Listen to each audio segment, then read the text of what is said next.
I returned to the shrines and the haunts of my youth with a confusion confounded by a disparate plain, as I searched for the legend to pay homage to my idols, though the gorgeous old buildings were unaesthetically rearranged, where a disenfranchised youth pursued a signal to its source, to proclaim a shelter sacred from less tolerant realms, like an invitation to a party held only by the performers before the actual event could be successfully sustained. Still I sensed a haunting feeling like a capturing of beauty and of youthful bodies rehearsing for their moment of fame, as if their goal had been a race against the tangents of history to taste the sweetness of bliss before their moment had changed, to exalt in an experiment in a brief moment of tolerance for the joy of life lived and for what might have been, the avant-garde of our awakening to the heralding of our anthems, to claim an inherent right of freedom to rejoice in being gay. As I paused in my awareness to seek an answer to my question of how so many of them had passed, but still a few of us remained, I felt a swelling of resentment at their unrequited aspirations, a trembling on this ground where their dying bodies had sadly lain, to be denied and crushed and pressed as if too sweet for maturation, where the fulfillment of aspiration remains the fancy of the young. This place now riddled like an epitaph, penned only as a rendering, that spoke of nothing that mattered in the memories of their homes. Now these buildings of our Mecca had been replaced with strange facades, as if a charter from another city had been stealthily proclaimed upon these haunts that I had cherished, where I would dance until dawn with my friends who would soon die in an unforeseen plague. Thus, saddened by this cruelty of youth's promise killed by nature, and surrounded amid structures unrecognizable except one, I felt abandoned in thought amidst these building blocks of my resentment, as the moon lit my egress along an old carriage road of stone. But on the periphery of my sight, as by the faintest host of whispers, I caught a glimpse in the dark of a favorite place that I had known, and it was here where I could hear the echo of a still familiar call, to accompany a strange unauthored text that said that midnight had come.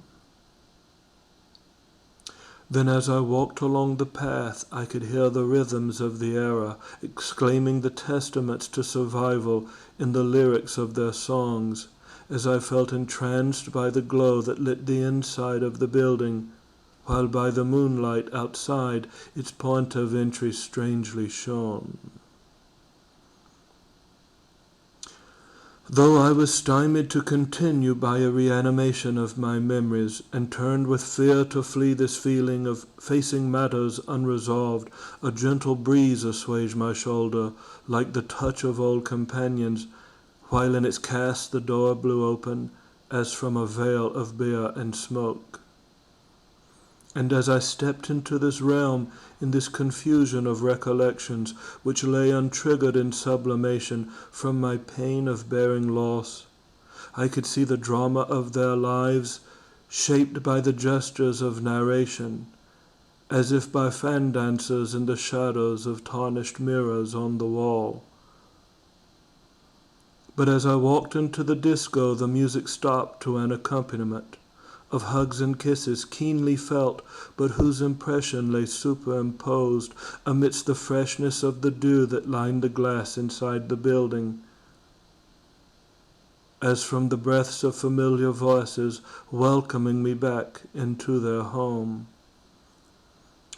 Then from this polyphony of sentiments arose a voice of resolution, indistinct in its possession, but not so different from my own,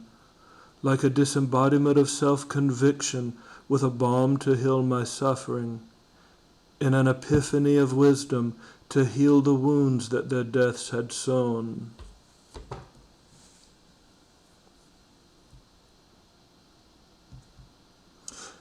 We have been waiting here for years for this moment of reunion, to send a message to our brothers who survived the plowman's sword, for you have lived to reach the threshold where life in science grows eternal, but you must not forget the lessons of the stories that we're told.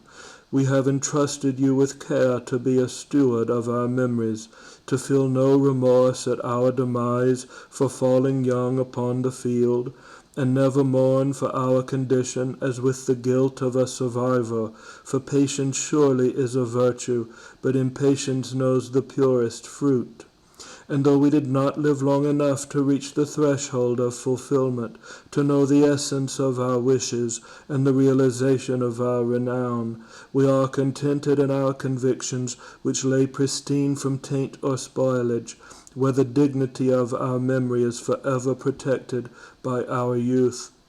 Thus our hopes are never ending where we live always in the present, and we are contented in our path from which we never had to err, for in the freshness of expectation there is not a wasting of potential, or a veil of bitterness to life that disillusionment can entail.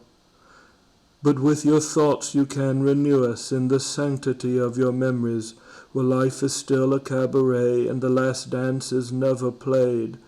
And in the subtext of your dreams you will find the strength of our truest legacy. The dignity of our brother's care released us all from a stigma of shame. Then with this strength to break the shackles that felled so many of our brethren, before the mastery of science could shape the mysteries of nature's plan, though our goal was set too early to know the paths that our lives might follow, in the fulfillment of your vision our vision will be as if alive again. Thus we never tire from thirst of spirit or need to leave our festive mission, and we shall forever hear that joyous music that guides our yearning to be free,